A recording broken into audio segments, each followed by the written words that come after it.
Hello guys, how are you all. तो आज के इस लेक्चर में हम लोग हाइड्रोजन बॉन्डिंग को डिस्कस करेंगे from chapter number 1 biological molecules. इससे पहले वाली वीडियोस में हमने Hess law, evolution of leaf and life cycle of fern को डिस्कस किया है, जिसका लिंक मैंने डिस्क्रिप्शन बॉक्स में दे दिया है।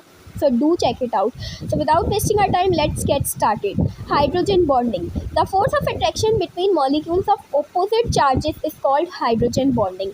ये हाइड्रोजन बॉन्डिंग क्या होती है? ये एक फोर्स ऑफ अट्रैक्शन है उन मॉलिक्यूल्स के दरमियान जिनके पास ओपोजिट चार्जेस हैं। फॉर एग्जांपल, वाटर मॉलिक्यूल में हाइड्रोजन के ऊपर हमें पता है पॉजिटिव पार्शियल पॉजिटिव चार्ज होता है एंड ऑक्सीजन के ऊपर हमें पता है पार्शियल नेगेटिव चार्ज होता है। तो ये दोनों आपस में एक दूसरे को अट्रैक्ट करके वाटर मॉलिक्यूल बनाते हैं। अब यहाँ पर एक डायग्राम दिख रही है जिसमें ये जो है ये एक वाटर मॉलिक्यूल है, जिसमें ये रेड डॉट रिप्रेजेंट कर रहा है ऑक्सीजन को और ये दो वाइट डॉट रिप्रेजेंट कर रहे हैं हाइड्रोजन को, H2O। अब इनके बीच में यहाँ पर हाइड्रोजन बॉन्डिंग डेवलप हो रही है। कैसे कि ये वाला जो वाटर मॉलिक्यूल है इसके ऑक्सीजन पर पार्शियल नेगेटिव चार्ज है और इस दूसरे वाटर मॉलिक्यूल के हाइड्रोजन पर पार्शियल पॉजिटिव चार्ज है। तो इस वजह से ये दोनों आपस में हाइड्रोजन बॉन्ड डेवलप करें। इसी तरह से बाकी सारे वाटर मॉलिक्यूल्स के दरमियान भी हाइड्रोजन बॉन्डिंग हो रही है। बस ये याद रखना है कि ये फोर्स ऑफ अट्रैक्शन है जो ओपोजिट चार्जेस के दरमियान डेवलप होती है। So that's all about it.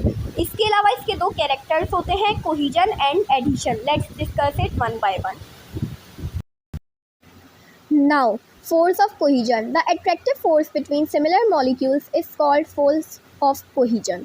Force of cohesion क्या होती है कि जो भी दो similar molecules हमारे पास होते हैं उनके बीच में जो अट्रैक्टिव फोर्स होती है वो फोर्स ऑफ कोहिजन होती है। अब सिमिलर मॉलिक्यूल्स में यहाँ पे फॉर एग्जांपल हम लेते हैं वाटर की H2O। हमें पता है कि हाइड्रोजन पर पॉजिटिव चार्ज होता है और ऑक्सीजन पर नेगेटिव चार्ज होता है, सही है।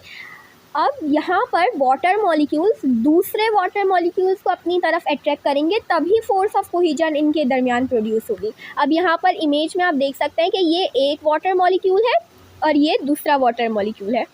अब इन दोनों के बीच में जो ये फोर्स प्रोड्यूस हो रही है ये है force of cohesion. Now, force of adhesion. The attractive force between dissimilar molecules is called force of adhesion.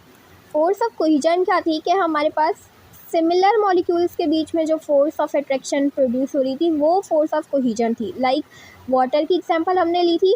अब यहाँ पर example हम लेंगे कि एक water molecule है, तो वो water molecule को छोड़ के बाकी सारे molecules के साथ attractive force बना सकता है। तो ये है force of adhesion। बस यही डिफरेंस है इन दोनों फोर्स में। आई होप आप लोगों को ये टॉपिक समझ आया होगा। So do like, subscribe and share. Thank you.